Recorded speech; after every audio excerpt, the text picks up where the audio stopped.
Whether you're addicted to smoking, eating, or gambling, you're probably addicted to something on some scale. But what hooks us and feeds these addictions? Why do we get addicted? To start off, there are two main types of addictions: substance addictions and behavioral addictions. A substance addiction is an addiction to a drug like caffeine, nicotine, or cocaine, and a behavioral addiction is an addiction to a certain activity or behavior such as gambling, eating, or sexual reproduction. But what makes us use or take part in these things? Addictions are still being explored today, and it's still important to note that we aren't 100% sure why we get addicted. But the most widely accepted theory today is that addiction is sort of like a brain disease, and here's how it goes. Humans learn to survive based on a reward-styled system, and when we do something that aids in our survival, like eating, our limbic system releases dopamine, a chemical that makes us feel good. This is why some people can get addicted to behavioral addictions like exercising. When you exercise, you are aiding in your survival, and in return, dopamine is released. The body likes this sensation, and you may exercise more or become addicted to exercise.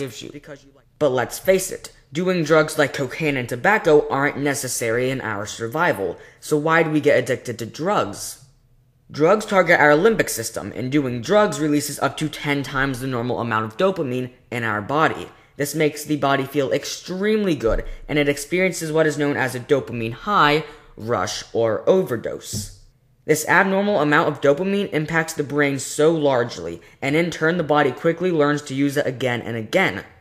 But such high levels of dopamine have a consequence. After the dopamine wears off, the body is left in a hangover or recovery state. The brain struggles to return to its normal self, and in return can cause dangerous behavior, depression, and even pain.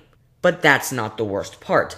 Being exposed to high levels of dopamine for long periods of time can lower the natural amount of dopamine. Other actions our body needs to survive will no longer make you feel as good, and in return make your connection to the drug even more reliant. Since you can't get as much natural and healthy dopamine, you resort to doing even more drugs to make your body feel even better. But just because you go to a store to buy one bottle of beer doesn't mean that you're necessarily an alcoholic. So what makes you an addict?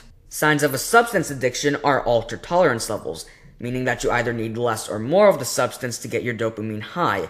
Other symptoms occur after your high, such as sweating, hand tremors, anxiety, trouble sleeping, nausea, and even more use of the substance to get rid of the symptoms. But seeing as all addictions aren't substance addictions, what are the symptoms of a behavioral addiction? If you are suffering from a behavioral addiction, you are likely to have a history of attempting to stop with no luck, discontinuing other activities to make time for your addiction, and even continuing the addiction even after knowing it isn't good for you. Although addictions are bad, there are of course ways to treat addictions. The most common way is of course to take medicines designed to stop the addiction, but in extreme cases you may need rehabilitation. And of course there's always the difficult one, just flat out stopping. But if waking up one day and deciding to stop isn't your cup of tea, there is always the option of slowly easing your way out of the addiction. For example, if your addiction is smoking, allow yourself to smoke 9 times one week, 8 times the next, 7 times after that week, and so forth. You're still giving yourself dopamine, but just progressively less until you don't need it anymore. So there's addictions in a nutshell. Addictions and good sensations are ultimately here to aid in our survival, but too much of anything can be harmful in the long run. Thanks for watching. If you enjoyed, be sure to rate, comment, and subscribe. If you would like to see some other content by Science Saturdays, be sure to click on the pictures below. Now normally this is where I would let you guys go, but real quick I have a question for you. Recently I changed rooms where I record in, and this room is a little more barren, so if you guys heard an echo in the video, please go down below, and if you didn't hear an echo in the video, please tell me in the comments below as well. That's it for now. Thanks for watching. Science Saturdays, bringing free education to the modern world.